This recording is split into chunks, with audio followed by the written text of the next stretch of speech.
O que você faz quando ora e a única coisa que recebe é silêncio? Não espera. Simplesmente nada. Como se a sua voz se perdesse em um céu vazio. Se hoje você está nesse lugar, se já leva dias, semanas ou meses sem ouvir a Deus, quero que saiba algo. Esta mensagem não chegou até você por acaso. Existe uma dor que poucos se atrevem a nomear em voz alta. E é a dor de sentir que Deus foi embora. Não é que você deixou de crer. É que o silêncio está te esmagando. E no meio dessa escuridão, a sua mente repete o pior. Você não importa. Ele te abandonou. Se você fosse um cristão melhor, ele já teria respondido. Mas escute o que diz a Escritura em Sofonias capítulo 3. Versículo 17. O Senhor está no meio de ti, poderoso. Ele salvará, se alegrará sobre ti com alegria, se calará de amor, se regozijará sobre ti com cânticos. Você ouviu isso? Se calará de amor. O silêncio de Deus não é indiferença. É um amor tão profundo, tão imenso, que as palavras não são suficientes para expressar o que Ele sente por você. Hoje, através de 15 verdades, você vai entender por que Deus se cala, o que Ele está fazendo enquanto não fala e como sobreviver ao seu sábado mais longo sem perder a fé. No final desta mensagem, o silêncio de Deus já não vai te dar medo, vai te dar paz. Mas antes de começar, quero que você faça algo comigo. Coloque a sua mão no peito e declare nos comentários: o meu sábado tem propósito. Não estou abandonado. O meu domingo está a caminho. Não escreva isso para mim, escreva como um ato de fé. Que as suas próprias palavras te lembrem do que Deus está fazendo naquilo que você não pode ver. Agora sim, vamos começar. Número 1. O momento em que tudo se apagou. O que você faz quando o Deus que prometeu não te deixar sozinho guarda silêncio? O que você faz quando as palavras que antes te sustentavam já não aquecem do mesmo jeito? E as promessas que você decorou começam a se sentir distantes às 3 da madrugada. Há noites em que a gente duvida não porque queira duvidar. Duvida porque tudo se apagou de repente. E a alma, quando entra nesse tipo de escuridão, não sabe imediatamente como se orientar de novo. Talvez você consiga identificar o momento exato. Uma ligação que mudou o rumo de tudo. Um diagnóstico médico. Uma porta que se fechou. Uma mensagem que nunca chegou. Uma perda que deixou a casa cheia de silêncio. E de repente, sem aviso, o céu pareceu concreto armado. Você continuou respirando, continuou caminhando, até continuou orando, mas algo dentro lembra aquele instante como o momento em que a luz se foi de repente. E desde então, uma pergunta ronda seu peito: Senhor, você ainda está aqui? Isso foi, em muitos sentidos, o sábado dos discípulos. Começou com um cadáver e uma porta fechada. Começou com homens assustados, confusos, despedaçados por dentro. Nós lemos essa história sabendo que o domingo vem, mas eles não sabiam. Não estavam esperando com fé, como às vezes imaginamos. Estavam em choque. Estavam aterrorizados. Alguns talvez já pensassem em voltar atrás, em retornar ao conhecido, em voltar a pescar, em deixar para trás 3 anos, que agora pareciam um sonho quebrado. A fé perfeita no silêncio é um mito. A Bíblia nunca te engana nisso. E é por isso que comove tanto que Deus tenha deixado escrito o Salmo 88, do 6 ao 7. Tu me puseste no poço profundo, nas trevas, em lugares profundos. Sobre mim repousa a tua ira, e me afligiste com todas as tuas ondas. Que honestidade brutal, que oração tão sombria, e ainda assim está ali dentro da palavra de Deus. Esse salmo é único. Não termina com alívio. Não fecha com mas eu confiarei. Não ajeita rapidamente a dor para que soe bonita. Fica na noite. E Deus quis que ficasse assim, porque às vezes a fé não precisa de um final bonito para ser real. Às vezes a fé é simplesmente sobreviver à noite sem soltar totalmente o fio que ainda te une ao céu. Lamentações 3, do 1 ao 2, diz algo parecido: Eu sou o homem que viu aflição. Ele me guiou e me levou em trevas, e não em luz. Isso não foi escrito por alguém que estava tendo um dia espiritualmente brilhante. Foi escrito por alguém que conhecia a desolação. E isso valida algo que muitos crentes escondem por vergonha. Há temporadas em que amar a Deus não impede sentir escuridão. Há temporadas em que continuar orando não evita que a alma se sinta em um quarto sem janelas. E reconhecer isso não é falta de fé. Às vezes é o primeiro ato de coragem. Porque o ser humano processa o silêncio como ameaça. Quando alguém que você ama deixa de responder, sua mente não fica em branco. Começa a interpretar. Começa a supor. Começa a preencher o vazio com medo. E isso também acontece na relação com Deus. Quando o céu cala, o coração ferido quase sempre traduz esse silêncio como rejeição. Mas o silêncio de Deus nem sempre significa distância. Muitas vezes significa que sua capacidade de perceber se turvou em meio à dor. É como quando, de repente, falta luz em um quarto. Por alguns segundos você não vê nada. Sente que tudo mudou. Mas, na verdade, o quarto continua exatamente igual. A porta continua no mesmo lugar. As paredes não se moveram. Os objetos não desapareceram. Não mudou o quarto. Mudou a sua capacidade de vê-lo. E assim acontece muitas vezes no sábado espiritual. O silêncio de Deus não mudou a sua realidade espiritual. Não apagou seu amor. Não cancelou seu pacto. Não desfez suas promessas. O que mudou foi a sua capacidade de senti-lo naquele momento. Por isso, hoje, você não precisa correr para entender tudo. Não precisa forçar uma explicação rápida. O primeiro passo não é resolver o mistério.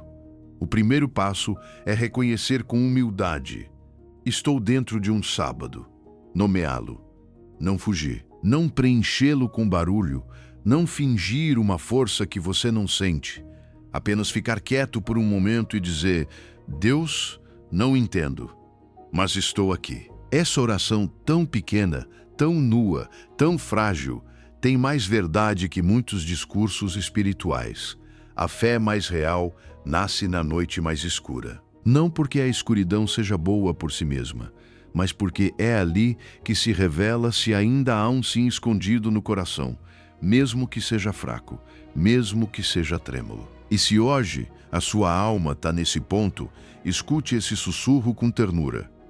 Filho meu, filha minha, o quarto não mudou, eu ainda estou aqui. Mesmo que agora você não veja claramente, mesmo que seus olhos ainda não se acostumem com esta noite, minha presença não se moveu do seu lado. Fique comigo um pouco mais. Seus olhos vão se ajustar, e então você voltará a me ver. Mas há algo perigoso que começa a acontecer quando Deus cala e a noite se prolonga demais, porque o silêncio nunca fica vazio por muito tempo. E se você não aprender a reconhecê-lo, outra voz começará a ocupar esse espaço com mentiras que podem te consumir por dentro. Número 2. A mentira que sussurra o silêncio. Sei que há noites em que essa pergunta te atravessa como uma agulha lenta e profunda. Por que Deus parece falar com outros e comigo não? Sei que você já viu outros contarem milagres, respostas, portas abertas, alívios repentinos, e por dentro doeu reconhecer algo que quase dá vergonha, de dizer: Senhor, e eu? O que fiz de errado? E você não está sozinho por pensar assim. Existe um cansaço espiritual que nem sempre se manifesta como rebeldia. Às vezes se manifesta como comparação. Como aquela sensação amarga de que o céu tem voz para todos, menos para você. Como se o seu nome tivesse ficado no final da lista das respostas. Por isso quero que você se faça uma pergunta com toda honestidade. Se hoje pudesse se sentar diante de Deus e fazer uma única pergunta sobre seu silêncio, qual seria? Talvez seria: você se esqueceu de mim. Talvez: Por que comigo não? Talvez ainda me importa. E essa pergunta é importante, porque o que você carrega por dentro muitas vezes revela mais sobre a sua ferida do que sobre o coração de Deus. Não porque sua dor não seja real, ela é. Mas a dor prolongada distorce a maneira como você interpreta o silêncio. Há algo que você precisa entender. O silêncio nunca vem vazio. Sempre traz um narrador. Se você não preencher esse espaço com a verdade de Deus, sua ferida o preencherá com uma mentira. Sua mente não tolera bem o vazio. Quando não há informação, cria uma explicação. Quando não há resposta, inventa uma narrativa. E quase nunca inventa a mais compassiva, mas a mais cruel. Ele não me ama, se cansou de mim, está me castigando. Foi embora, a outros ele ouve, mas a mim não. Isso não é necessariamente a voz da verdade. Muitas vezes é a voz de uma ferida cansada, tentando dar sentido a uma noite que ainda não entende. E isso é precisamente o que vemos em Salmo 77, do 7 ao 9. Descartará o Senhor para sempre? Acabou-se para sempre a sua misericórdia. Perpetuamente terminou a sua promessa. Que perguntas tão honestas, que linguagem tão humana. E, ainda assim, tão na Bíblia. Isso já te diz algo belo. Deus não se escandaliza com suas noites mais frágeis. Não se assusta com suas perguntas. Mas também te ensina algo mais. Uma pergunta sentida nem sempre é uma verdade correta. Às vezes é apenas um coração ferido tentando sobreviver à escuridão. Por isso a resposta do céu em Isaías 49, 14 ao 15, é tão poderosa. Sião disse: o Senhor me abandonou? A mulher se esquecerá do que deu à luz? Mesmo que ela esqueça, eu nunca me esquecerei de ti. Veja o contraste. Sião diz: me abandonou.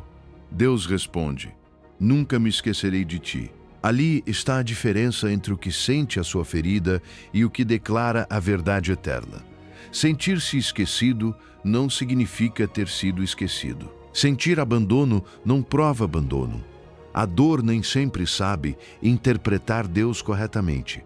A prova de que Deus não te abandonou é que te dói seu silêncio. Se ele realmente tivesse ido embora, você deixaria de buscá-lo, deixaria de clamar, deixaria de olhar para o céu. Mas você não fez isso. Continua voltando.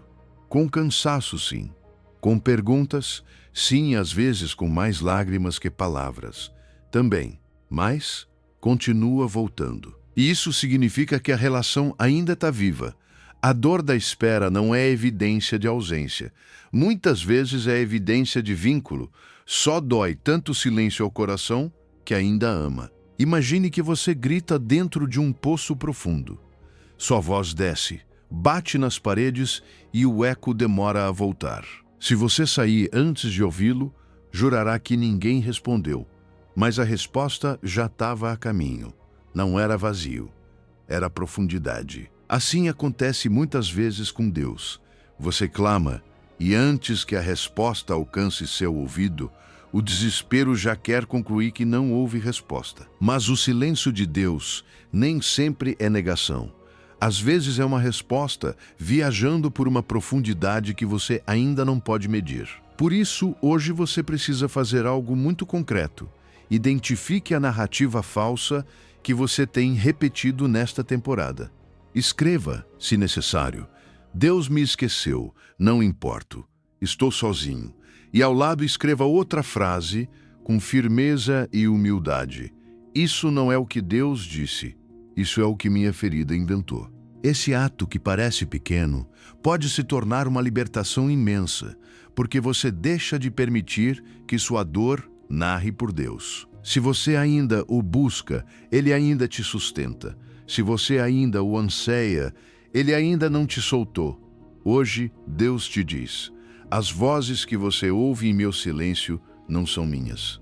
Não te esqueci. Estou fazendo algo que seus ouvidos ainda não podem receber. E se isso é verdade, então a próxima pergunta é inevitável. Se Deus não me abandonou, por que se esconde? No Émero 3, o Deus que se esconde de propósito.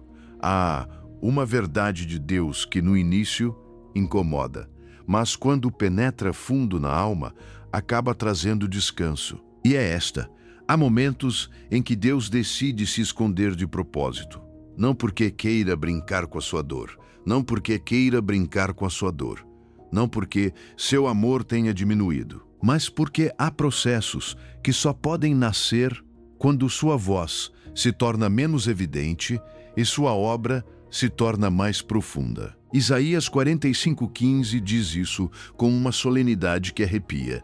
Verdadeiramente tu és Deus que te encobres, Deus de Israel que salva. Que frase tão misteriosa e ao mesmo tempo tão consoladora. Ele se encobre, mas continua salvando. Se esconde, mas não abandona. Cala, mas não se ausenta. E isso muda completamente a maneira de ler o seu sábado. Porque então o silêncio deixa de ser uma prova automática de rejeição e começa a se tornar uma forma diferente de presença. Uma presença que nem sempre se deixa sentir, mas que continua sustentando. Uma presença que nem sempre explica, mas que continua formando. Uma presença que nem sempre responde no tom que você gostaria, mas que jamais deixa de operar com precisão. Deus não se esconde de você. Deus muitas vezes se esconde para você. Ele se retira um pouco da superfície para produzir algo mais profundo dentro do seu coração. Sei que isso pode soar duro aos ouvidos feridos, porque quando alguém está atravessando um sábado longo, o que deseja não é mistério. Quer clareza, quer alívio, quer uma palavra concreta, um gesto evidente, um sinal inegável. Mas pense nisso com ternura. Se um pai nunca soltasse a mão da criança, a criança nunca aprenderia a andar. Chega um momento em que o amor não se expressa sustentando cada passo, mas permitindo que a criança descubra que pode avançar sobre o que já recebeu. Deus faz algo parecido conosco. Há temporadas em que Ele retira certo tipo de apoio, não porque já não ame, mas porque já confia na semente que plantou. Deuteronômio 31:17-18 contém uma expressão forte: esconderei deles o meu rosto. Isso nos mostra que o ocultamento de Deus não é um acidente. Há momentos em que Ele permite ser percebido com menos clareza. Não porque seu pacto se quebre, não porque seu caráter mude, mas porque está conduzindo a alma a uma fé que não depende apenas de estímulos visíveis. Uma fé que não caminha só quando o céu fala alto, mas também quando o céu cala, e mesmo assim, o coração decide permanecer. Aqui surge uma paradoxa preciosa. Um Deus que sempre falasse não te ensinaria a confiar de verdade. Te ensinaria a depender de sinais constantes. Te ensinaria a viver sustentado por evidência imediata. Mas a fé madura não nasce quando tudo é explicado. Nasce quando a voz se torna mais tênue, e ainda assim a alma aprende a se apoiar na fidelidade de Deus. Nesse sentido, o silêncio é como um diploma da fé, não porque seja confortável, mas porque revela que Deus está te levando a caminhar sem muletas emocionais.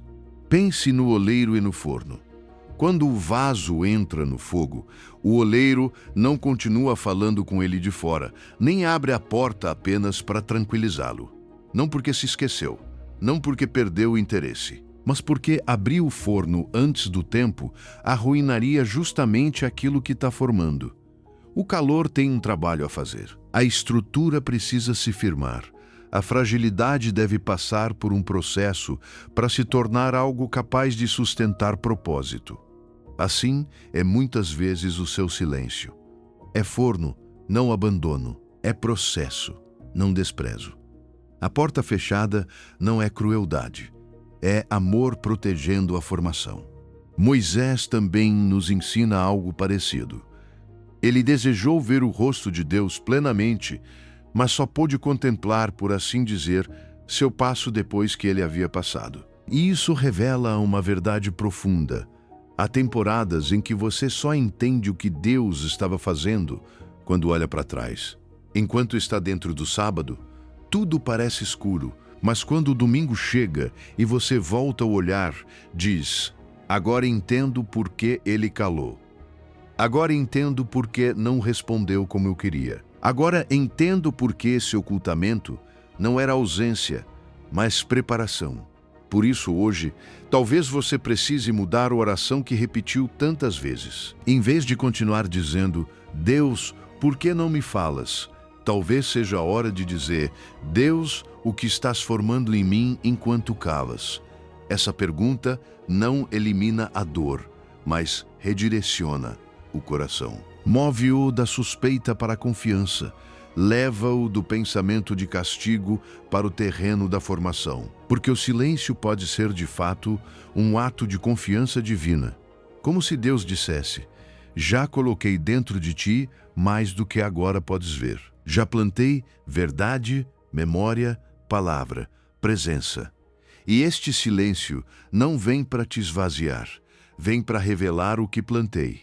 Deus se esconde para que você o encontre mais profundo, não mais distante, mas mais íntimo, não mais frio, mas mais real.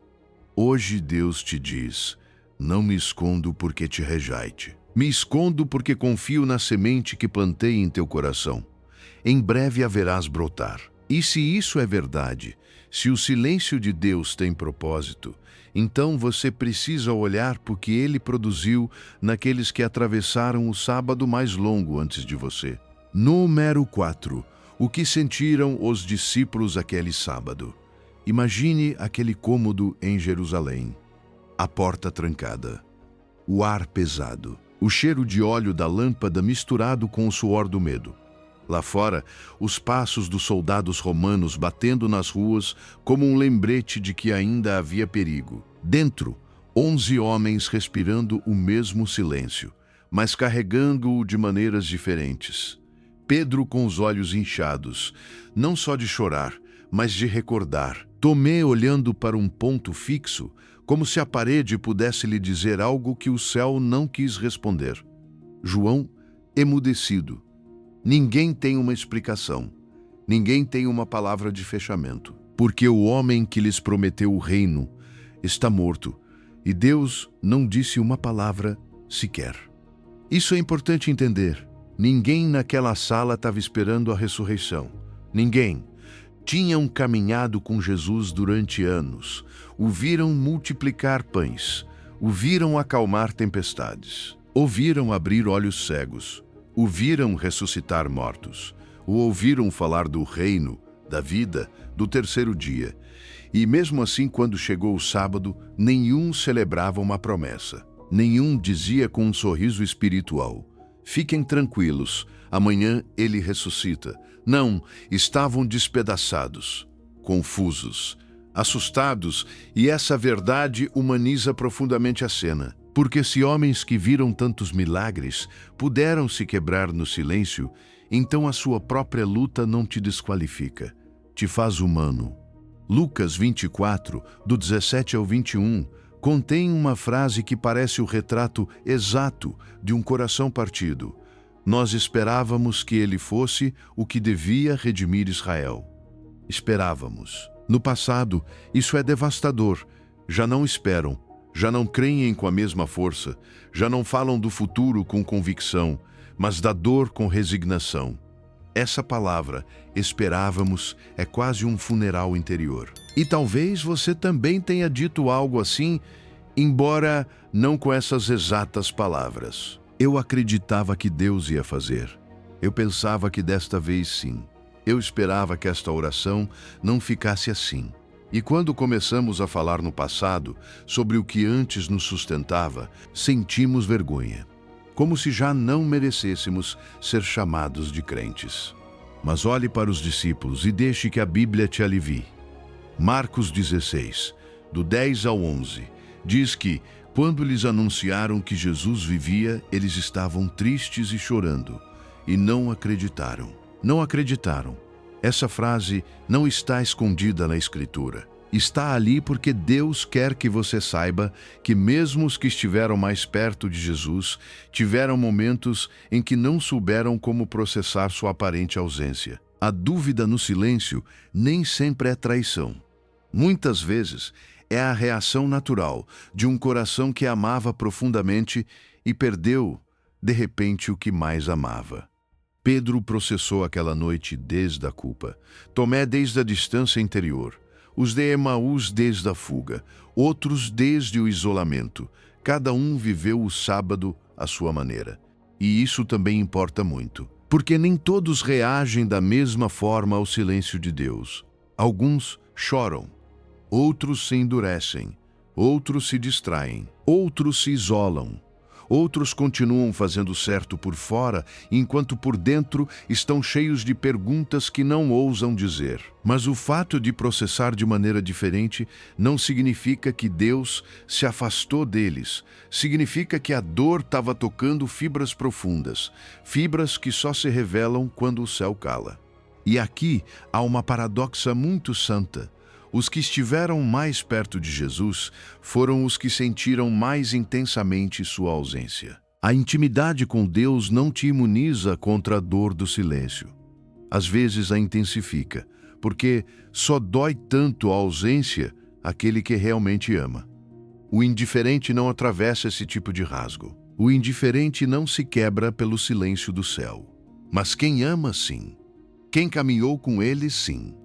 Quem deixou tudo por ele, sim. Por isso, não confunda sua dor com falta de fé. Muitas vezes, essa dor é justamente o sinal de que seu coração está vivo e de que seu amor foi real. Talvez hoje você precise ouvir isto com toda clareza. Pare de se punir por duvidar. Pare de pensar que suas perguntas anulam sua história com Deus. Pare de se envergonhar por não se sentir forte o tempo todo. Talvez a oração mais honesta que você possa fazer neste ponto não seja uma declaração poderosa, mas uma confissão humilde. Senhor, estou confuso, mas continuo aqui. E essa honestidade vale muito no reino, porque Deus não precisa que você finja uma paz que não tem. Prefere um coração trêmulo, mas verdadeiro.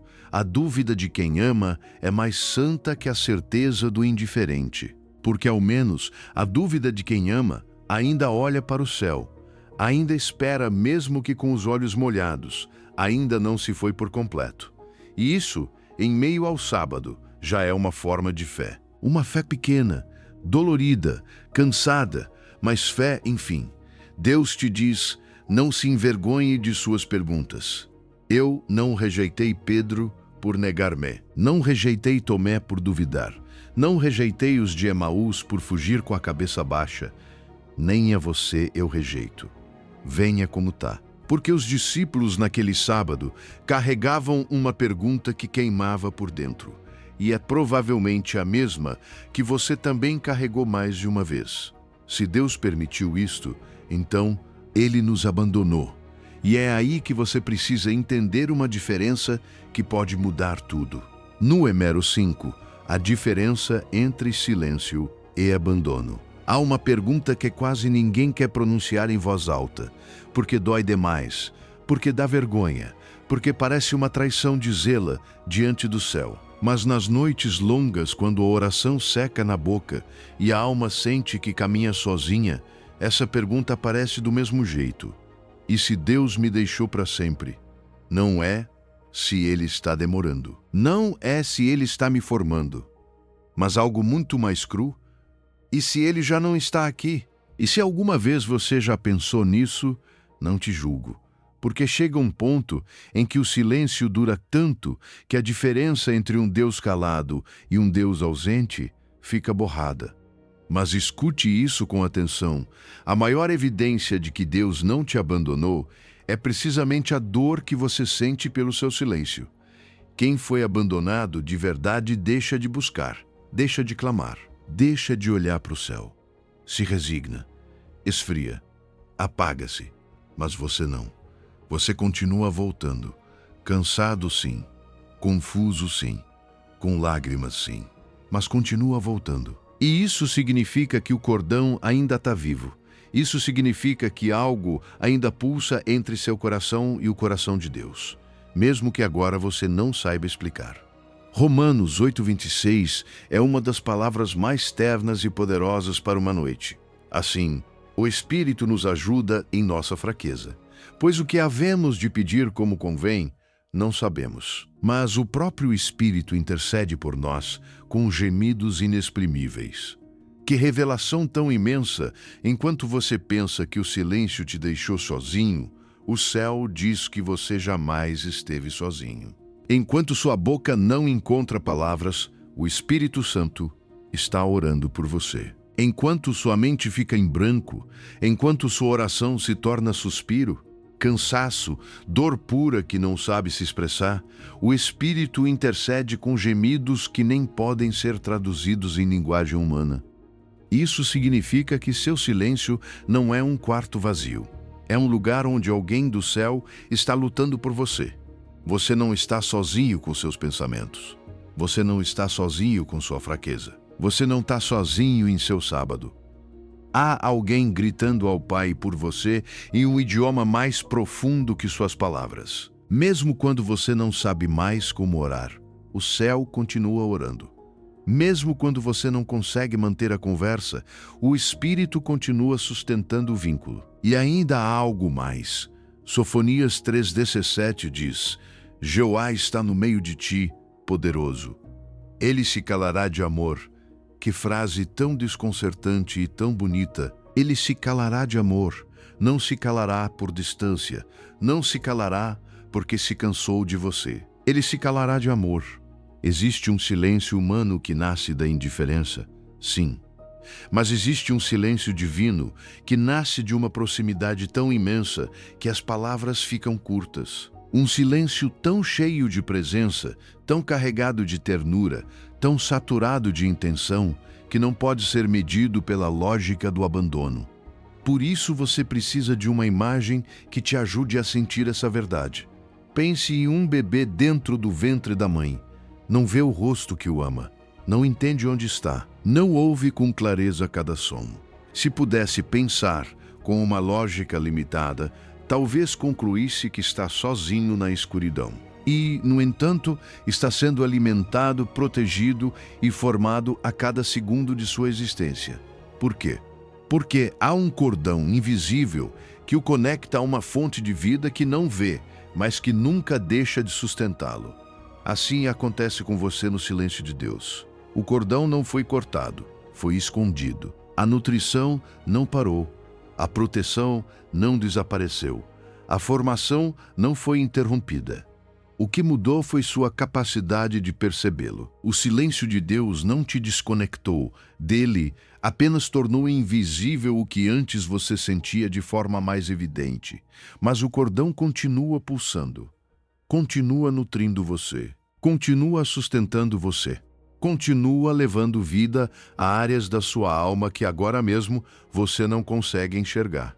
Por isso hoje, você não precisa de um sinal espetacular para saber que Deus continua aqui. Você já tem um. O fato de que você ainda o busca é sinal. O fato de que ainda dói não senti-lo é sinal. O fato de que ainda haja um suspiro em direção ao céu é sinal. Ponha sua mão no peito, sinta seu batimento, respire fundo e diga em voz alta: isto é evidência. Se meu coração bate, o Espírito intercede. Não estou sozinho. Faça dessa verdade uma âncora. Pare de buscar apenas trovões. O desejo de continuar buscando Deus já é uma prova de que Ele continua unido à sua história. Se você ainda o busca, Ele ainda te sustenta.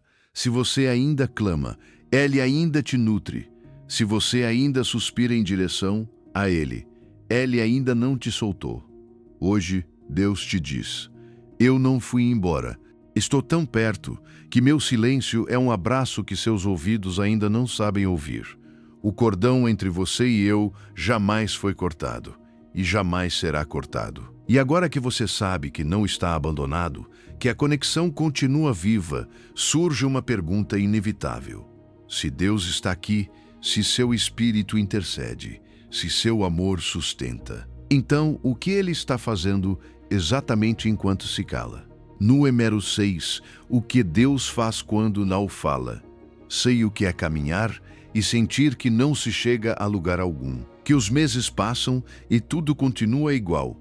Que você ora, jejua, lê a palavra, chora em segredo, tenta de novo e a situação não se move nem 1 milímetro. É um tipo de cansaço que nem sempre faz barulho, mas pesa, porque não é apenas a dor do que você está vivendo. É a sensação de que nada muda. E quando o silêncio de Deus se prolonga, o coração começa a traduzir quietude como abandono, lentidão como esquecimento e espera como estagnação. Mas o que aconteceria se eu te dissesse que, mesmo agora, Deus está caminhando ao seu lado como caminhou com os de Emaús e que seus olhos estão carregados demais de tristeza para reconhecê-lo? O que aconteceria se o problema não fosse a ausência de atividade divina, mas sua incapacidade momentânea de percebê-la? Porque o silêncio de Deus não significa que o céu está imóvel. Significa, muitas vezes, que o céu está trabalhando em uma profundidade que você ainda não consegue medir. A Bíblia está cheia desses trechos onde aparentemente nada acontece, mas na realidade está ocorrendo o mais importante. Entre Gênesis 50 e o Shodo, 1 a séculos de silêncio. Não há palavra registrada. Não há sinais espetaculares. Não há um relato visível de intervenção constante. E, no entanto, naquele tempo, Deus multiplicou Israel de uma família pequena a um povo imenso. Enquanto parecia que nada acontecia, a promessa continuava crescendo em segredo. Assim também aconteceu no sábado de glória. Enquanto a tumba estava selada, enquanto os discípulos choravam, enquanto tudo parecia terminado, Deus estava desarmando o império da morte. A maior batalha da história ocorreu no dia mais silencioso. Por isso, Marcos 4, do 26 ao 28, diz: a semente brota e cresce sem que ele saiba como, porque de si mesma produz fruto a terra. Que palavra tão profunda! A semente não faz barulho, não anuncia cada etapa, não pede atenção. Simplesmente trabalha debaixo da terra, se rompe, se abre, se empurra para cima e o semeador nem sequer entende como. Assim age Deus muitas vezes em sua vida. Enquanto você só vê terra fechada, o céu vê uma semente em processo. Enquanto você só vê demora, Deus vê desenvolvimento. Enquanto você sente que nada avança, há algo crescendo sem que você ainda saiba como explicar. Eclesiastes 11:5 confirma: assim como você não sabe o caminho do vento, ou como crescem os ossos no ventre da mulher grávida, assim você ignora a obra de Deus. Você ignora a obra de Deus, não porque Ele não esteja agindo, mas porque sua maneira de agir muitas vezes supera a lógica do olho humano. Há processos do reino projetados para serem invisíveis. Exigir ver a obra de Deus em tempo real é como pedir para abrir o ventre antes do parto. É como querer arrancar a semente para comprovar se realmente está viva. E o que você não vê hoje pode ser exatamente a maior obra que Deus fez até agora. Pense em uma árvore no inverno. Você olha e parece morta. Sem folhas, sem frutos, sem cor. Tudo parece parado. Mas debaixo da terra congelada, as raízes estão fazendo o trabalho mais importante de suas vidas. Estão aprofundando, estão absorvendo nutrientes, estão afirmando a estrutura, estão se preparando para uma primavera que ninguém vê, mas que já é inevitável. Assim está sua vida quando Deus cala. Não está estagnada. Está enraizando. Não está vazia. Está sendo fortalecida abaixo da superfície. Não está perdendo tempo. Está acumulando profundidade. E isso muda sua maneira de ler o silêncio, porque você começa a entender que nem todo progresso é visível, nem todo avanço pode ser medido pelos olhos, nem todo movimento vem com barulho. Há capítulos que parecem quietos da terra, mas são intensamente ativos no céu. Seus momentos mais silenciosos muitas vezes são os mais cheios de trabalho divino. Enquanto você dormia chorando, Deus continuava movendo montanhas. Enquanto você pensava que nada se movia, Ele continuava alinhando tempos, formando caráter, fechando portas erradas, preservando seu coração e preparando algo que você ainda não podia sustentar. Por isso, hoje, você precisa escrever uma frase e colocá-la diante dos seus olhos todas as manhãs. O que não vejo não significa que não está acontecendo. Repita essa verdade quando o inimigo quiser te convencer de que sua história ficou congelada. Repita essa verdade quando a demora quiser te fazer pensar que o céu se esqueceu de você. Repita essa verdade quando a ansiedade quiser obrigá-lo a julgar a fidelidade de Deus pelo visível. Porque confiar no processo invisível de Deus faz parte da maturidade espiritual. Assim como você confia que a semente cresce debaixo da terra, aprenda a confiar que Deus está agindo mesmo que ainda não haja broto.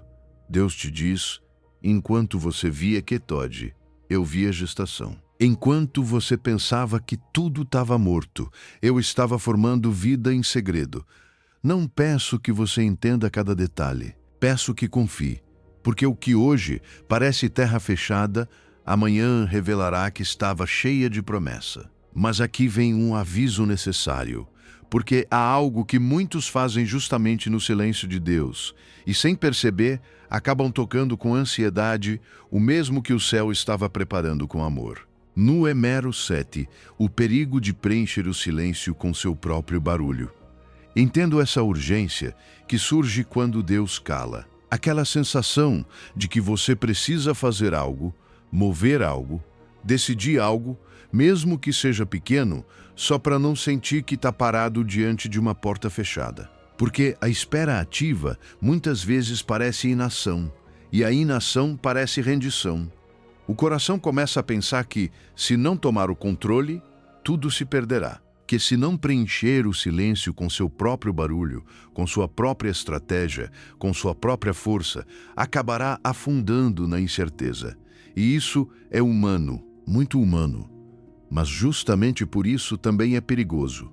Deixe-me fazer uma pergunta desconfortável. Quantos de seus piores erros nasceram em um momento de silêncio de Deus? Quantas decisões você tomou não porque havia paz, mas porque não suportava esperar mais um dia? Quantas vezes a ansiedade se vestiu de urgência e fez você sentir que agir rápido era sábio, quando, na verdade, era apenas medo tentando escapar do vazio? Há movimentos que parecem corajosos, mas nascem do pânico. Há decisões que parecem maduras, mas por dentro são impulsionadas pelo desespero de não saber o que fazer com o silêncio. 1 de Samuel 13, do 11 ao 14, nos mostra Saul exatamente nesse ponto. Samuel não chegava. O povo se dispersava. O ambiente estava cheio de pressão. E Saul fez o que tantos de nós fazemos quando o céu cala. Tomou em suas mãos o que não lhe cabia apenas porque a espera se tornou insuportável. Sua impaciência não nasceu da maldade aberta. Nasceu da angústia. Mas Deus não premia a pressa que brota da desconfiança. O resultado foi terrível. Perdeu o reino, não por ser o homem mais perverso, mas por não saber esperar. Sara também conheceu esse terreno. Tinha uma promessa real. Deus lhe havia falado. Mas o tempo passou, o silêncio se alongou e o ventre permaneceu fechado. Então chegou a tentação mais antiga: ajudar Deus, criar uma solução humana para um problema real. E assim surgiu Agar. E assim nasceu Ismael. Uma resposta possível, sim. Lógica, sim. Mas fora do tempo de Deus. E isso também deve nos confrontar. Nem tudo o que pode ser feito deve ser feito. Nem toda solução imediata vem do céu. Às vezes é apenas barulho humano tentando preencher um silêncio santo. Isaías 30:15 diz: em descanso e repouso sereis salvos. Em quietude e confiança será a vossa força. E não quisestes. Que palavra tão profunda. E não quisestes. Porque muitas vezes sabemos o que Deus está pedindo, mas não queremos aceitar a maneira como Ele age. Queremos resposta sem espera. Queremos direção sem incerteza. Queremos milagre sem processo. Mas Deus, em sua sabedoria, muitas vezes nos ensina a tolerar a incerteza, porque a fé precisa desse músculo. A ansiedade quer resolver tudo agora. A fé aprende a respirar mesmo quando ainda não vê nada. Por isso, o silêncio pode se tornar tão desconfortável, porque traz à superfície sua necessidade de controle. Mostra o quanto custa ficar parado sem sentir que está abandonando a luta. Mas a quietude diante de Deus não é passividade, é coragem. É uma forma de dizer: não vou colocar minhas mãos onde só as suas devem operar. E essa é uma obediência custosa, porque vai contra o instinto natural de sair correndo para criar algo só para não continuar esperando. Imagine um cirurgião com as mãos recém-esterilizadas, pronto para a operação mais delicada de sua vida. Tudo está preparado, o campo está limpo, o procedimento está prestes a começar. Mas se em sua ansiedade ele toca algo fora da área correta, contamina todo o processo. Precisa parar, precisa lavar novamente, precisa começar de novo o que já estava pronto. Assim acontece muitas vezes conosco. Deus já preparou algo, já separou algo, já está operando em segredo. Mas nossa impaciência coloca a mão onde não devia. Nossa ansiedade toca o que o céu havia consagrado para o nosso bem. E então nos perguntamos por que tudo parece demorar ainda mais. Por isso hoje você precisa fazer uma pausa santa antes de qualquer decisão importante, antes de enviar aquela mensagem, antes de fechar aquela porta, antes de correr para uma saída apressada. Pare e faça a si mesmo uma única pergunta: isso nasce da minha fé ou da minha ansiedade? Essa pergunta pode protegê-lo de contaminar com pressa o que Deus estava preparando, com amor. Porque nem todo movimento é obediência. Às vezes, a verdadeira obediência consiste em ficar parado com o coração tremendo. A quietude voluntária é o ato de fé mais custoso, porque implica renunciar à ilusão de controle. Implica aceitar que você não vai preencher esse vazio com suas próprias mãos. Implica crer que Deus não deixou de agir só porque você ainda não vê o resultado. Hoje Deus te diz: você não precisa resolver isso sozinho. Solte suas mãos. Eu estou operando. E minhas mãos nunca tremem. E agora, para que seu coração descanse de verdade, você precisa olhar por o que aconteceu na vida de outros que sobreviveram a silêncios longuíssimos, porque suas histórias vão te mostrar que a demora de Deus não arruína o milagre. Muitas vezes é exatamente o que o prepara. No Emero 8, os silêncios que salvaram vidas na Bíblia. Se Deus pode tudo, então a pergunta dói ainda mais. Por que não curou Lázaro quando lhe pediram? Por que deixou José tantos anos na prisão? Por que guiou Israel até ficar encurralado entre o mar e o exército? Essas perguntas não soam filosóficas. Quando é você quem está dentro da celá? Quando é você quem vê alguém que ama se deteriorar? Quando é você quem tem diante de si um mar que não se abre e atrás um passado que o persegue? Ali, a demora não parece pedagogia. Parece abandono. E, no entanto, a Bíblia insiste em nos revelar algo que o coração ferido demora a aceitar. A demora de Deus não é negligência, é estratégia santa. Olha o caso de Lázaro. João 11, 5-6 diz: E amava Jesus a Marta, a sua irmã e a Lázaro. Quando, pois, ouviu que estava doente, ficou 2 dias ainda. Que forma tão desconcertante de falar sobre o amor. Amava. E ficou. Não diz embora os amasse. Tardou. Não. O amor e a demora aparecem juntos na mesma respiração. Isso quebra nossa lógica humana, porque nós costumamos pensar: se Deus me ama, agirá rápido. Se me ama, evitará que isso piore. Se me ama, não deixará que chegue até aqui. Mas o amor de Deus nem sempre se manifesta acelerando o processo. Às vezes, manifesta-se deixando que a situação chegue ao ponto exato onde sua glória poderá ser vista sem nenhuma dúvida. Se Jesus tivesse chegado antes, haveria uma cura, e isso já teria sido lindo. Mas, como esperou, houve uma ressurreição. Essa é a diferença. Marta e Maria pediam alívio imediato. Jesus estava preparando uma revelação maior. Elas queriam evitar o enterro. Ele iria invadir o túmulo. Elas pediam que ele não morresse.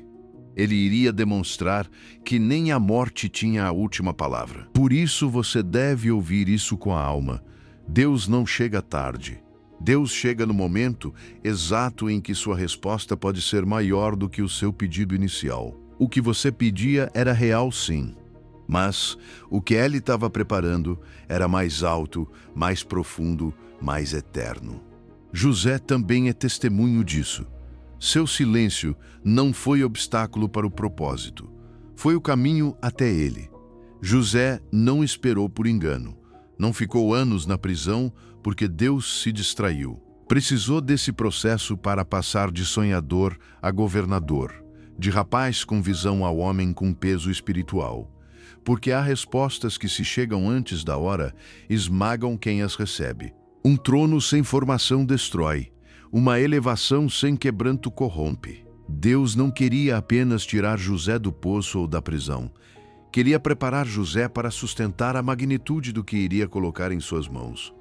O silêncio, então, não era a ausência do plano. Era a oficina do plano. E depois, a Israel diante do Mar Vermelho.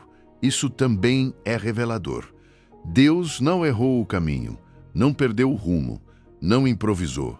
Foi ele quem os conduziu ao beco sem saída. Por quê? Porque havia uma libertação que só poderia acontecer quando todas as saídas humanas fossem canceladas. Deus os levou ao impossível antes de abrir o milagre.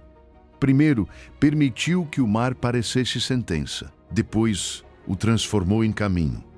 Porque às vezes, o Senhor precisa levar você até a beira onde não pode fabricar nada, para mostrar que seu poder não depende das saídas que sua lógica exige. Abacuque 2:3 resume: ainda que a visão tarde, espera-a, porque certamente virá, não tardará. Parece uma contradição, mas não é. Tardará segundo o seu relógio. Não tardará segundo o propósito de Deus, porque o céu não mede como você mede. Você conta dias, Deus forma destinos. Você conta atrasos, Deus prepara o momento exato. Você vê demora, Deus vê maturidade, alinhamento, profundidade, revelação. Por isso, a instrução não é se torturar perguntando se virá.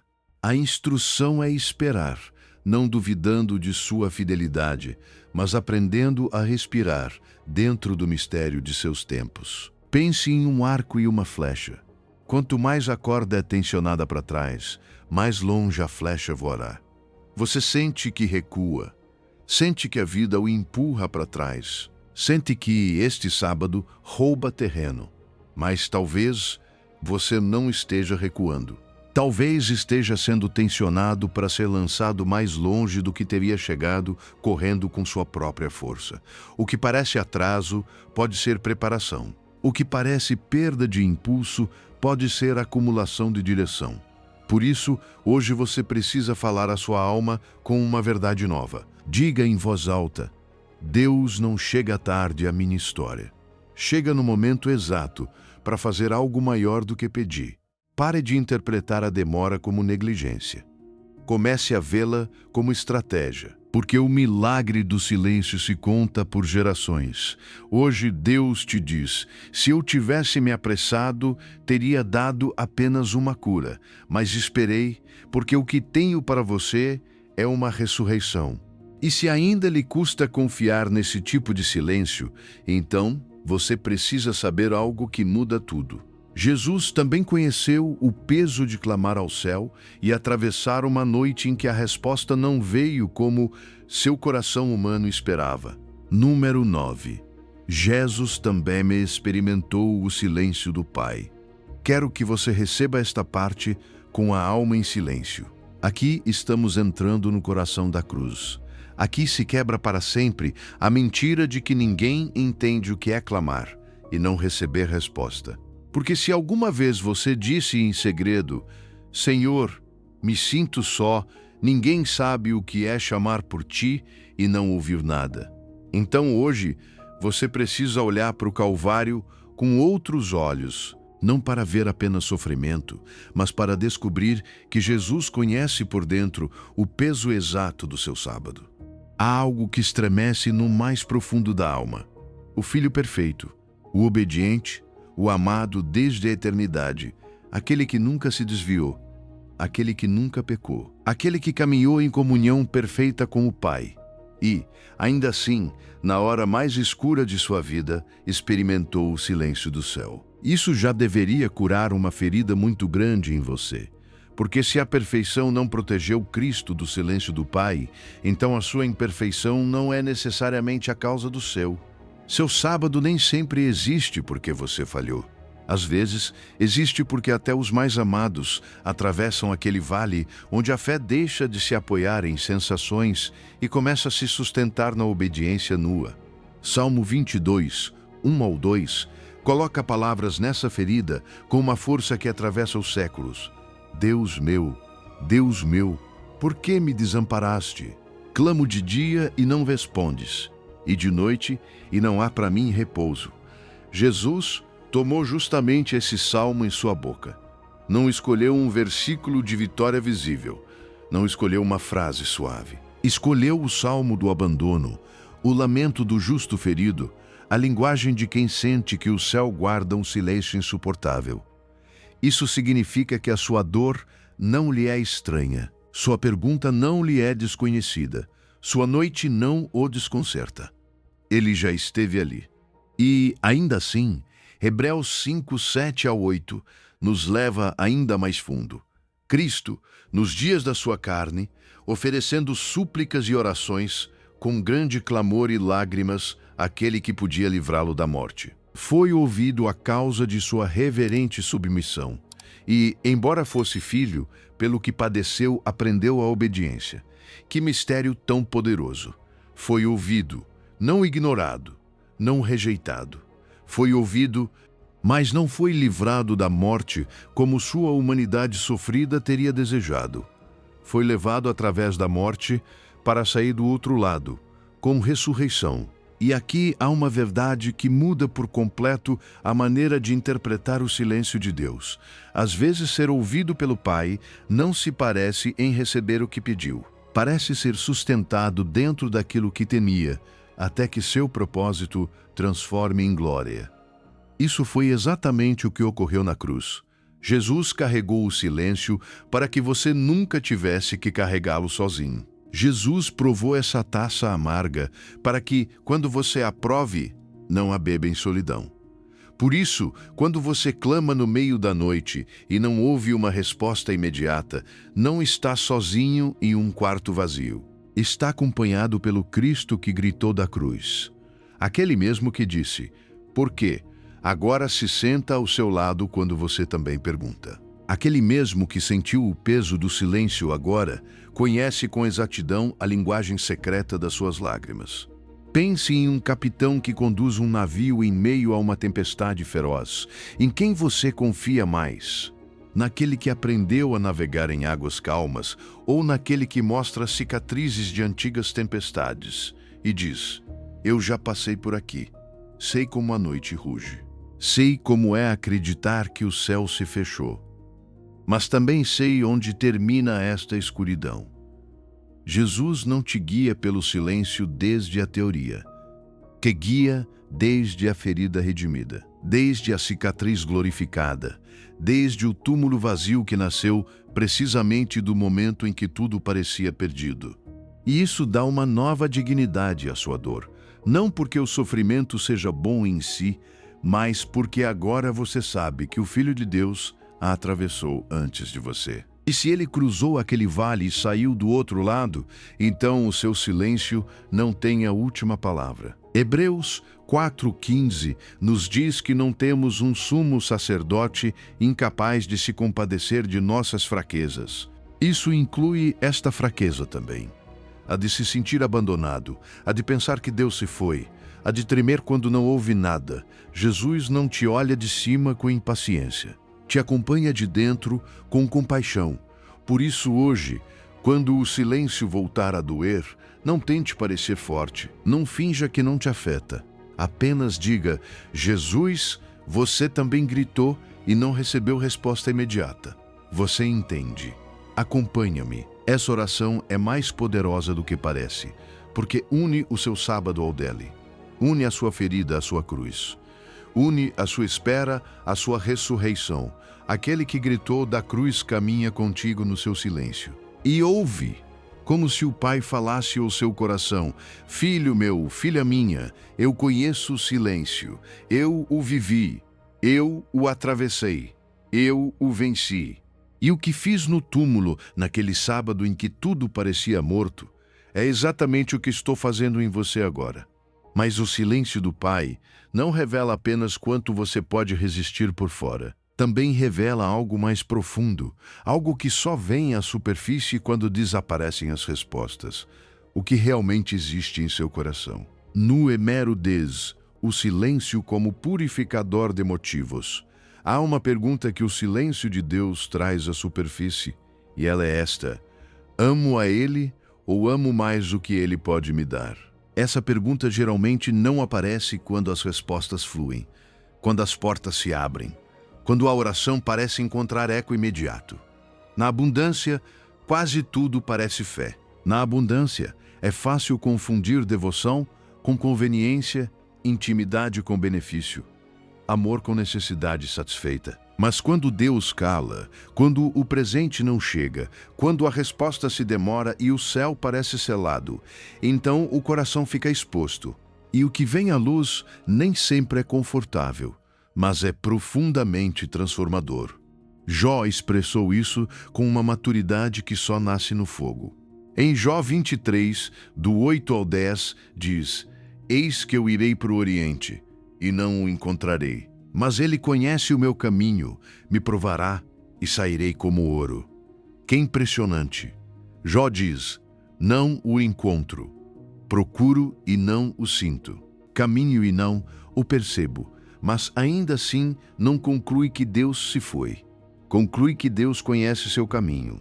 E mais ainda, entende que essa prova não veio para destruí-lo, mas para refiná-lo. Sairei como ouro. Isso é o que o silêncio faz quando você o atravessa com fé.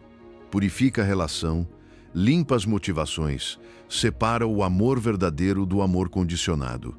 Todos, em algum momento, já tivemos uma relação um pouco transacional com Deus.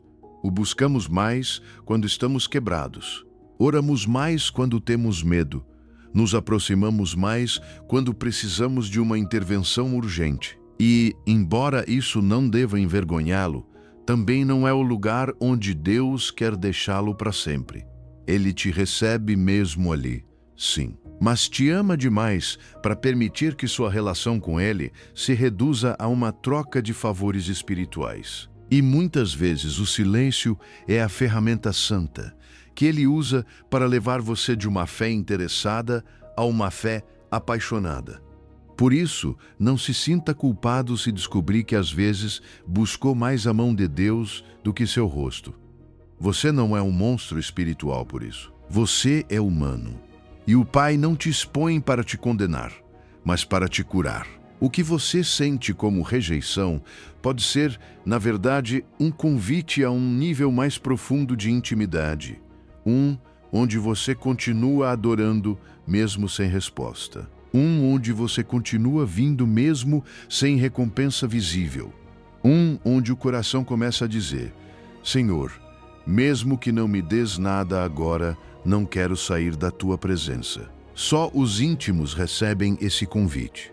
Só os que entraram no sábado longo conhecem essa classe de purificação.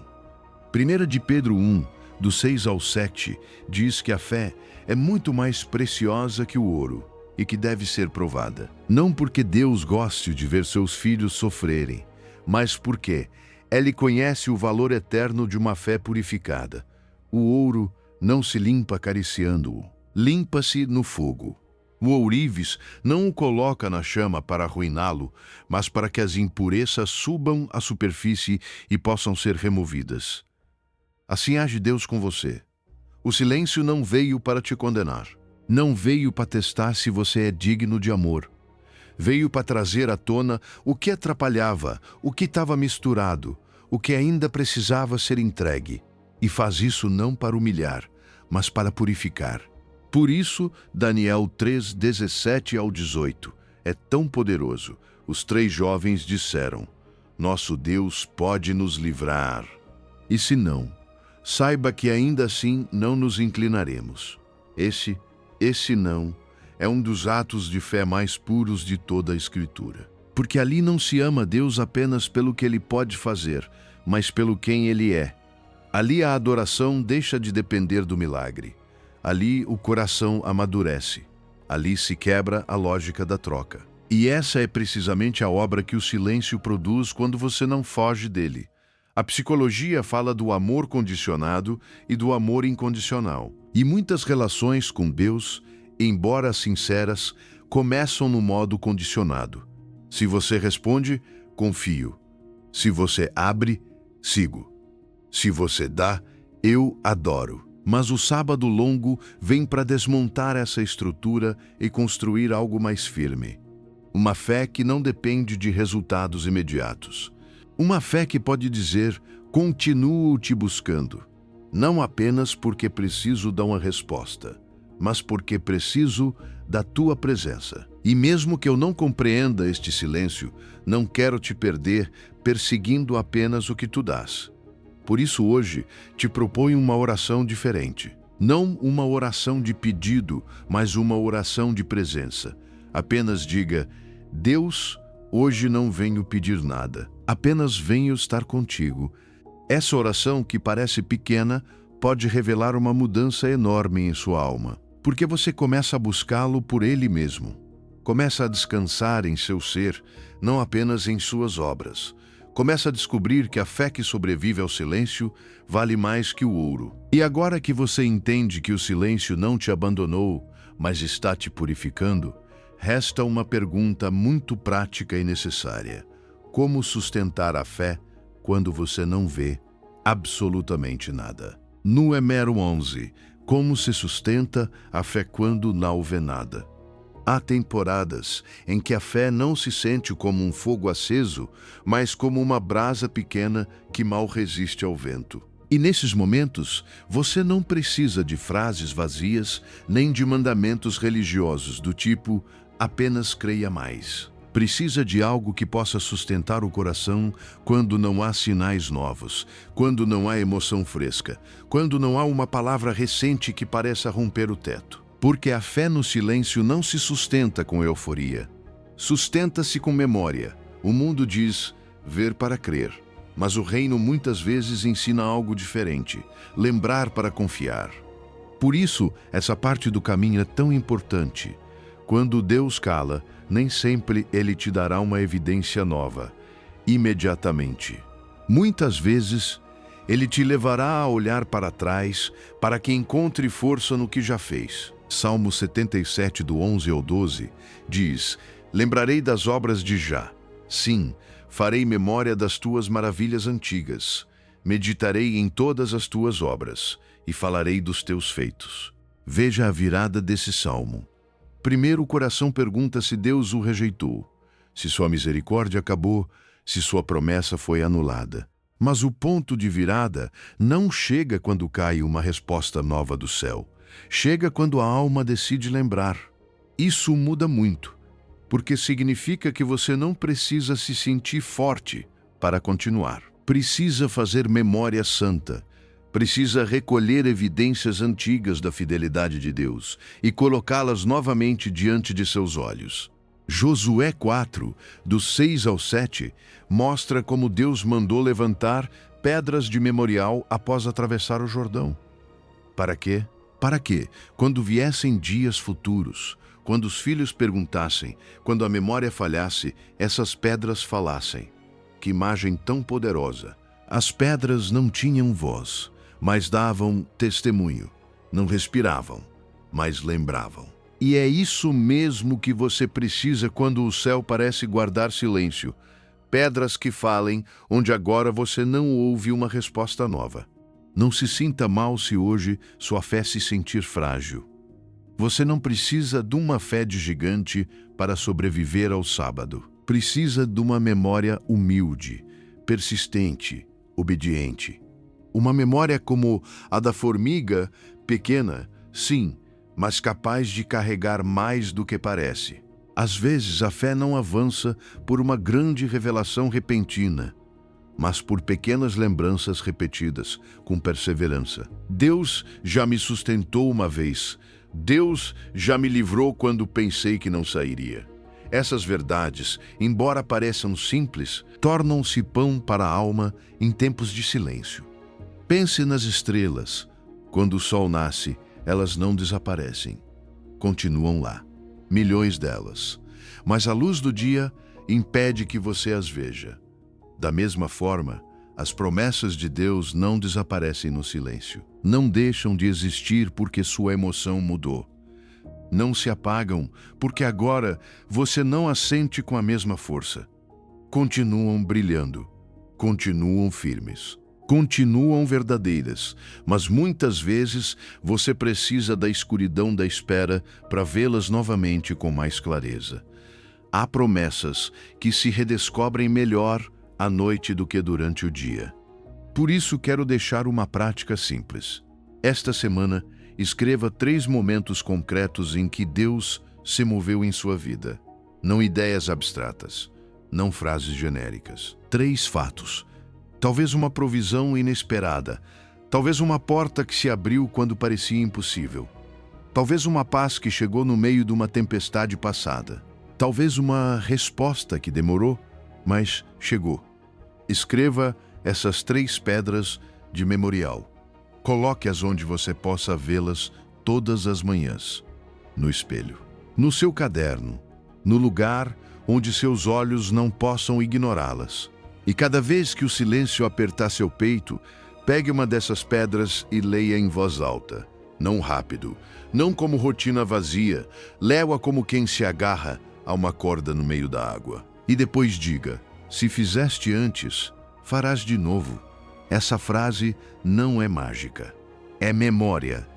É uma forma de impedir que sua teologia seja ditada apenas pela dor presente. É lembrar sua alma que Deus não começou a ser fiel ontem, nem deixou de sê-lo hoje. A fé se alimenta de memória, não de sensações. As sensações mudam, o histórico de Deus permanece. Há algo muito terno nisso. Quando você lembra, não fortalece apenas sua mente, também protege seu coração. Porque o silêncio de Deus tem essa crueldade aparente. Tenta fazer você sentir que esta é a primeira noite difícil da sua vida, como se nunca antes tivesse sido sustentado, como se nunca antes tivesse saído de um vale. Mas a memória desarma essa mentira. A memória te diz: já houve outros vales, já houve outras lágrimas, já houve outras portas fechadas. E Deus esteve lá. Talvez não no seu ritmo, talvez não como você imaginava, mas esteve. E se esteve então, também estará agora. Hoje Deus te diz: olhe para trás.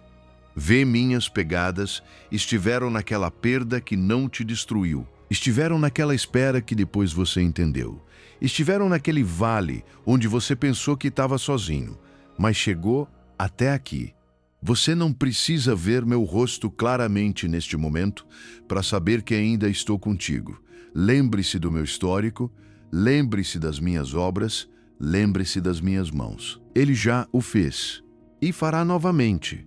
Enquanto você usa essas pedras de memória para sustentar sua fé, precisa saber mais uma coisa: este silêncio não é tempo perdido. Está produzindo em você algo que a resposta rápida nunca poderia formar. Nu é mero dose. O que o silêncio produz em você? Há uma sensação muito amarga que aparece quando o silêncio de Deus se prolonga demais. A sensação de estar perdendo tempo. Como se esse trecho de espera fosse um parêntese inútil. Como se sua vida estivesse parada enquanto a dos outros avança. Como se este sábado longo não estivesse produzindo nada, não estivesse deixando fruto.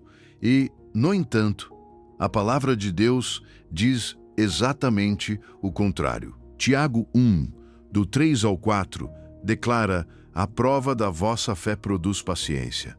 Mas tenha a paciência a sua obra completa, para que sejais perfeitos e íntegros. Não diz que a prova desperdiça, diz que produz.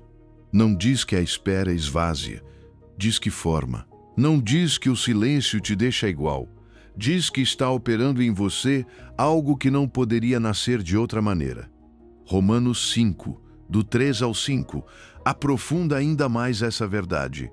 A tribulação produz paciência, e a paciência, prova, e a prova, esperança. Observe essa cadeia com atenção.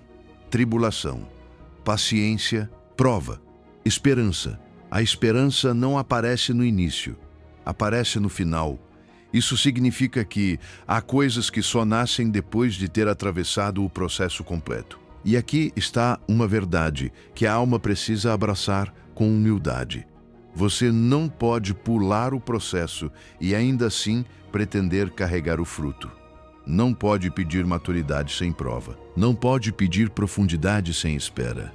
Não pode pedir uma fé inabalável se nunca houve um sábado que a fez tremer.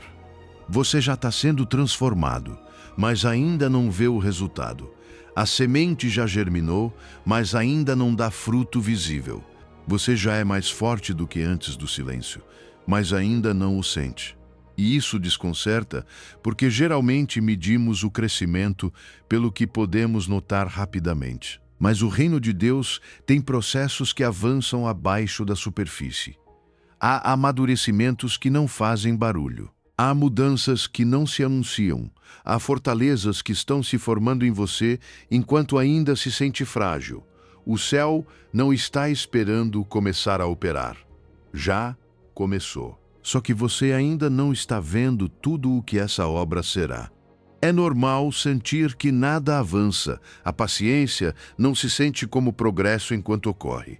Reconhece-se depois, quando você olha para trás e descobre que já não reage como antes. Que já não se desespera com a mesma facilidade. Que agora sabe permanecer. Que aprendeu a orar de outra maneira. Que sua compaixão pelos outros se tornou mais profunda. Que seu orgulho foi quebrado. Que sua dependência de Deus se tornou mais real. As pessoas mais profundas que você conhece, aquelas que têm paz real, sabedoria genuína e uma fé com peso, quase sempre têm um sábado longo em sua história. A profundidade raramente nasce em dias fáceis. Tiago usa uma palavra muito importante quando diz que a paciência tem a sua obra completa. Essa ideia aponta para uma maturidade concluída, inteira, plena. Não uma versão superficial de você. Não uma fé decorativa, mas um caráter sólido, resistente, maduro. E isso só se alcança deixando que o processo termine sem interrompê-lo toda vez que incomoda. Toda vez que você quer fugir, toda vez que quer fabricar uma saída antes do tempo, toda vez que interpreta o silêncio como perda e não como formação. O céu não está improvisando com você. Está completando algo. Pense no carvão e no diamante. São o mesmo elemento. A diferença não é a essência, mas a pressão e o tempo. Sem pressão, o carvão continua sendo carvão. Mas sob pressão sustentada, no tempo certo, torna-se uma das substâncias mais valiosas e resistentes que existem. Assim age Deus com seu sábado. O que hoje você sente como pressão pode ser exatamente o ambiente onde o Senhor está transformando sua estrutura interior. Não para te quebrar, mas para te dar uma força que antes você não tinha. Não para te castigar, mas para te equipar. Se você pudesse ver sua história desde a eternidade, talvez descobrisse algo surpreendente. Às vezes, o caráter que o silêncio produz vale mais do que a resposta rápida que você tanto pedia. Porque uma resposta pode resolver um momento, mas o caráter te sustenta por toda a vida. Uma porta aberta pode alegrar você por uma temporada, mas uma fé refinada pode sustentá-lo em qualquer estação. Uma solução rápida pode aliviar um problema, mas uma maturidade profunda pode transformá-lo em alguém capaz de carregar propósito, bênção e responsabilidade, sem se quebrar. Por isso, hoje faça um exercício simples, mas poderoso. Faça uma lista do que esse silêncio já produziu em você, mesmo que seja em 1%. Talvez mais paciência, talvez mais humildade, talvez mais empatia pela dor alheia, talvez mais oração sincera, talvez menos autossuficiência, talvez uma dependência de Deus mais real. Não despreze esses frutos pequenos. São evidência de que você não está estagnado. Está sendo formado. O diamante não se forma no conforto, mas na pressão. Hoje, ele te diz, você não está perdendo tempo, está ganhando caráter. E quando sair deste forno, será tão forte que o que antes te derrubava não poderá nem te mover. E agora que você sabe que o silêncio não é vazio, mas formação, precisa afinar seus sentidos, porque quando o fruto começa a amadurecer, também começam a aparecer sinais sutis de que algo está prestes a mudar. Número 13. Sinais de que o domingo se aproxima. Não cansado de um dia difícil, mas cansado daquele tipo de espera que se infiltra nos ossos e desgasta a esperança. Sei que às vezes você pensa que isso nunca vai terminar, que você tem sustentado uma promessa por tempo demais em meio a um céu silencioso. Mas quero pedir algo a você agora mesmo. Pare, respire fundo, baixe por um momento o ruído dos seus pensamentos e preste atenção, porque quando o coração está exausto, pode deixar passar os sinais mais santos. E muitas vezes, justamente antes de Deus se mover de forma visível, Ele começa a mudar coisas de maneira tão sutil que só a alma atenta consegue perceber. Há um momento pouco antes do sol nascer em que o céu deixa de ser completamente negro, mas ainda não é dia. Não há luz plena, não há calor, não há amanhecer completo. Mas algo mudou. O azul começa a aparecer de forma tão leve que se você está dormindo, não percebe.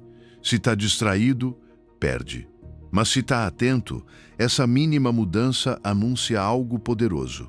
O sol vem. E assim também acontece na vida espiritual. O domingo nem sempre chega com estrondo primeiro. Às vezes, chega com uma variação quase imperceptível. Uma pequena mudança, uma paz estranha, uma fissura mínima na pedra, um sinal suave que parece pouco, mas que na verdade anuncia que a noite já começou a recuar. O domingo da ressurreição não chegou com um anúncio escrito no céu. Não houve uma voz dizendo, preparem-se, o milagre vem em alguns minutos. Mateus 28:2 diz que houve um grande terremoto. Que impressionante! Às vezes, antes da resposta de Deus, as coisas se abalam mais, não menos. E isso é importante entender, porque talvez você tenha interpretado os últimos abalos como evidência de que tudo piorou, quando na verdade poderiam ser o sinal de que o céu já começou a mover a pedra. O que parece desordem final pode ser preparação divina. As mulheres foram ao túmulo ao amanhecer, mas não iam esperando a ressurreição. Iam com especiarias, iam preparadas para ungir um corpo morto. Iam prontas para continuar honrando Jesus em meio à perda. E, ainda assim, chegaram ao lugar da morte justamente quando a vida já havia intervindo. Isso me comove profundamente, porque significa que às vezes a resposta de Deus te encontra enquanto você faz o pouco que pode com o coração quebrado. Nem sempre você chega ao milagre cheio de expectativa. Às vezes, chega chorando. Às vezes chega confuso. Às vezes chega apenas por amor, apenas por obediência, apenas porque não sabe fazer outra coisa senão continuar caminhando. E ainda assim, Deus pode surpreender você exatamente ali. Também penso em Elias. Depois de uma das vitórias mais impressionantes de sua vida, caiu em um cansaço tão profundo que não sabia mais como continuar. E quando buscou a Deus, 1 Reis 19, 11 ao 12, diz que veio um vento forte. mas Jeová não estava no vento. Depois um terremoto, mas Jeová não estava no terremoto. Depois um fogo, mas Jeová não estava no fogo. E após o fogo, um sussurro suave e delicado. Ali estava Deus. Que lição tão fina! Às vezes, esperamos que a resposta venha como trovão, como estrondo, como algo que nos obrigue a não ter dúvidas. Mas muitas vezes, Deus se aproxima como um sussurro, tão suave que você precisa de silêncio para ouvi-lo.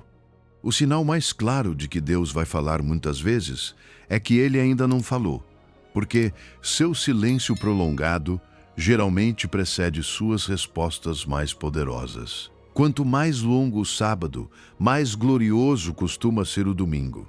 Não porque Deus goste de se demorar, mas porque certas ressurreições precisam de um túmulo selado para revelar plenamente a glória do Pai. Salmo 35 diz isso com ternura. À noite durará o choro, e pela manhã virá a alegria. Não diz talvez, não diz às vezes. Diz virá. Isso significa que a noite tem um limite, mesmo que você ainda não consiga vê-lo. E talvez um dos sinais mais importantes não esteja fora, mas dentro de você. Talvez nas últimas semanas tenha havido um momento de paz que você não soube explicar. Talvez alguém tenha dito uma palavra que ficou pulsando dentro de você. Talvez uma porta não tenha se aberto completamente, mas deixou de estar totalmente imóvel. Talvez você ainda esteja esperando, mas já não com o mesmo desespero. Talvez chore, sim, mas há uma fibra nova de calma em seu interior. Não despreze isso. Às vezes a resposta começa como sussurro antes de se manifestar como grito. Faça esse exame com reverência. Olhe para as últimas semanas. Pergunte a si mesmo se houve um pequeno movimento que antes você teria ignorado. E anote. Aprenda a detectar Deus no sutil, não apenas no espetacular. Porque o amanhecer começa antes de você vê-lo. Hoje Deus te diz: afine seu ouvido, meu filho. Afine seu ouvido, minha filha. Minha resposta já está a caminho. Não virá necessariamente como você imaginou. Talvez não seja trovão, talvez seja sussurro, mas virá e será maior do que você pensou. Mas quero te preparar para algo que talvez você não espere. Porque quando o domingo finalmente chega, quando a resposta finalmente toca sua história, pode haver algo dentro do seu próprio coração que impeça você de reconhecê-la de imediato. No Êxodo 14, quando o domingo chega e nem você acredita. Há um efeito colateral do silêncio prolongado que quase ninguém te avisa, mas que transforma completamente a forma como você recebe a resposta quando finalmente chega. O sábado longo não só te cansa, também te treina para não acreditar. Depois de esperar tanto, depois de se iludir e se machucar, depois de abrir o coração e sentir que nada mudou, sua alma começa a fabricar uma armadura. Você já não quer se entusiasmar, já não quer pensar que desta vez vai dar certo, já não quer olhar para uma porta com esperança, porque lembra muito bem da dor da última vez que ela se fechou. E sem perceber, o escudo que te protegeu do sofrimento começa a se tornar uma barreira contra a bênção. Isso foi exatamente o que aconteceu com os discípulos. Lucas 24, 11 diz que quando as mulheres voltaram dizendo que o túmulo estava vazio e que Jesus havia ressuscitado, pareciam loucura as palavras delas e não acreditavam nelas. Não era falta de informação. Era incapacidade emocional de processar uma notícia boa demais. Eles já haviam descido ao sábado, já haviam enterrado a esperança, já haviam acomodado o coração à ideia de que tudo tinha acabado. E quando o domingo chegou, a alma não soube recebê-lo de imediato. Porque uma coisa é pedir um milagre quando ainda se tem forças, e outra muito diferente é reconhecê-lo quando se passa tanto tempo sobrevivendo que se esqueceu como esperar algo belo. Sua armadura te protegeu da dor, sim, mas agora ameaça impedir que você receba a resposta. O mesmo mecanismo que te ajudou a não se quebrar na espera pode fazer você suspeitar do amor quando finalmente ele bate à porta. O mesmo blindagem que te sustentou na noite pode roubar o amanhecer. E isso não significa que você seja rebelde. Significa que você é humano. Significa que seu coração aprendeu a desconfiar para continuar respirando. Significa que o sábado deixou uma marca tão profunda que agora o domingo parece bom demais para ser verdade. Lucas 24, 41 revela algo comovente. Diz que de alegria não acreditavam. Que frase tão humana! Não era incredulidade nascida do ódio. Não era dureza voluntária. Era espanto. Era uma alegria tão inesperada que o coração não sabia como assimilá-la. Às vezes, o problema não é que você não quer acreditar em Deus. É que você se acostumou tanto ao silêncio que a resposta parece suspeita. A mente, depois de longos períodos de dor, aprende a filtrar as boas notícias como se fossem uma ameaça. A psicologia chama isso de viés de negatividade. A alma ferida pensa: melhor não me iludir, melhor não esperar demais, melhor não interpretar isso como um milagre, para não me quebrar de novo. Por isso, Tomé é tão importante nesta parte da história. João 20, do 27 ao 28, mostra Jesus se aproximando de sua incredulidade sem envergonhá-lo. Põe aqui o teu dedo e vê as minhas mãos. Não sejas incrédulo, mas crente. Observe a ternura do Senhor. Não o humilha, não diz, já é tarde para crer. Não o expõe diante de todos. Ele se aproxima do medo com paciência. Oferece suas feridas como evidência. Dá espaço para tocar, para processar, para assimilar. Porque Jesus sabe que depois de um sábado longo, a alma nem sempre corre para a liberdade. Às vezes fica parada na porta, tremendo, sem saber se realmente pode sair. Imagine alguém que ficou muito tempo confinado. Quando finalmente a porta se abre, nem sempre sai correndo. Primeiro pisca, primeiro recua, primeiro hesita. A liberdade depois do confinamento pode assustar. A luz depois de tanta escuridão pode doer nos olhos. Assim também acontece com a alma que passou muito tempo em silêncio. Quando Deus começa a se mover, quando aparece uma resposta, quando uma porta se abre, quando uma nova paz surge, a reação nem sempre é euforia. Às vezes é paralisia, às vezes é suspeita, às vezes é um sussurro interior dizendo: não pode ser, com certeza não dura, com certeza não é real. Mas Deus não te condena por isso. Ele te toma pela mão e diz com ternura: é real. Você pode sair. Não estou enganando você. Não cheguei tarde. Cheguei agora. Por isso, hoje, você precisa fazer algo muito simples. Pense em algo bom que tenha acontecido recentemente e que você descartou como coincidência. Talvez uma porta que começou a se mover. Talvez uma paz que você não soube explicar. Talvez uma conversa precisa. Talvez uma oportunidade que surgiu sem você procurá-la. Talvez uma força nova para seguir. Reconsidere e pergunte em oração: Senhor, e se isso era o Senhor?